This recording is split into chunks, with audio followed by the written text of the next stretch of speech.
Trayse Inventory has the ability to disassemble items. This is helpful if you have a kit, bundle, or finished good on a shelf and you need to source it for parts. To disassemble an item, go to the item layout, More, Disassemble. If the list of assembled items is long, you can use the filter fields at the top to narrow the list. Select the item you want to disassemble. Enter the quantity to disassemble. If the assembled item is serialized, you will select the serial numbers to disassemble. Once a quantity has been entered, the restock value updates.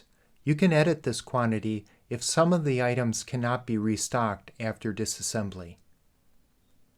Click the Disassembly button to continue the process.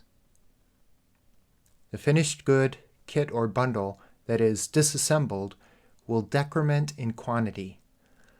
The bill of materials that are marked as restock will increment. Transaction records log the process.